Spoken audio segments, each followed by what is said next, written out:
আমরা কোথায় যাচ্ছি? হ্যালো গাইস, আজকে বহুদিন পর বিশাল আকারে শরীর খারাপের পরে আমি উঠে ভাই আপনারা আমার ভয়েস শুনতে পাচ্ছেন, একদম ভয়েস বসে গেছি। সেই ভয়েস ঠিক করতে আজকে উত্তরা আসার পর আমার সেই ছোটবেলার কালের বিলয় প্যান্ট পরা কালের বন্ধু সে আমাকে আজকে বিশাল আকারে ট্রিট দেবে। ট্রিট দেওয়ার জন্য সে প্রথম আমাকে রিক্সায় উঠাইছে। ভাই তুমি এখন আমার আজকে কই নিয়ে যাবা? এখন সেক্টর 18 4 নম্বর গেট। ওকে, সেক্টর 18 4 নম্বর গেট। সে যদিও আমার অন্য একটা লোভনীয় অফার দিয়ে এই অবধি আনছে, সে লোভনীয় অফারটা এখন সে বলে সেটা নাকি এখন আর অ্যাভেলেবেল নাই। যদিও কাজটি সে ভালো করে নাই, তারপরও সে যেহেতু আমার ছোটবেলার বিলয় প্যান্ট পরা কালার ফ্রেন্ড, সেহেতু আমি তারে এই যাত্রায় ক্ষমা করে দিলাম। আচ্ছা গাইড, আপনারা দেখতে থাকুন উত্তরার সেই মনোমুগ্ধকর পরিবেশ। পিছনেই আছে মেট্রো রেলের লাইন।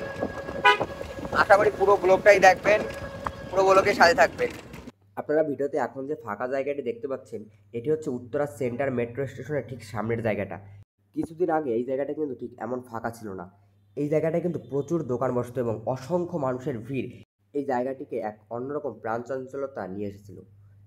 এই জায়গায় কিন্তু বিভিন্ন প্রকার খাবারের স্টল থেকে শুরু করে ফ্রাইডস আইটেম থেকে শুরু করে বিভিন্ন টাইপের দোকান এখানে আসতো এবং মানুষজন বিকেল বা সন্ধ্যা খুব একটা ভালো টাইম স্পেন্ড করার জন্য এই জায়গায় ঘুরতে আসতো। সম্প্রতি কিছু কারণের জন্য এই জায়গাটিকে বন্ধ ঘোষণা করে এটির ঠিক পাশে দেখতে পাচ্ছেন একটি স্থায়ী মার্কেট বসানো হয়েছে।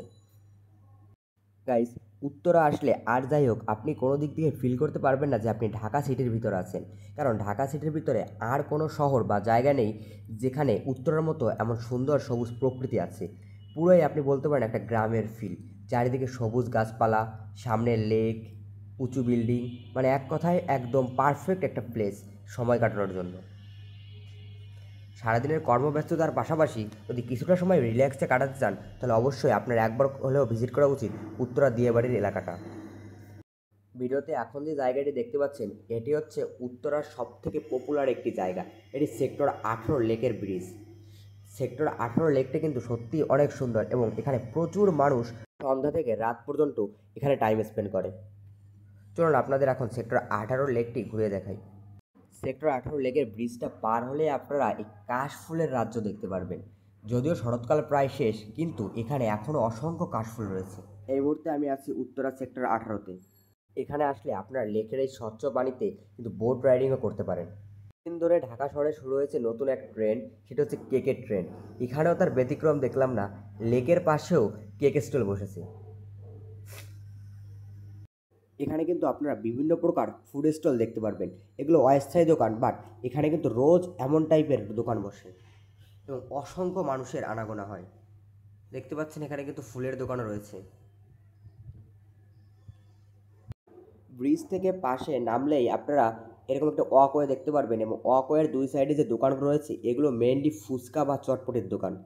এখানে বসে আপনারা লেকের পাশে সুন্দর একটা টাইম স্পেন্ড করতে পারবেন। এই সাইডে দেখতে পাচ্ছেন বাচ্চা এবং বড় উভয়ের জন্য কিছু রাইডস রয়েছে। আজকের ভিডিও এই পর্যন্তই ছিল। আপনারা কে কে উত্তরার এই জায়গাগুলো ভিজিট করেছেন অবশ্যই কমেন্টে জানাবেন, আর চ্যানেলে নতুন হয়ে থাকলে সাবস্ক্রাইব করে পাশে থাকবেন।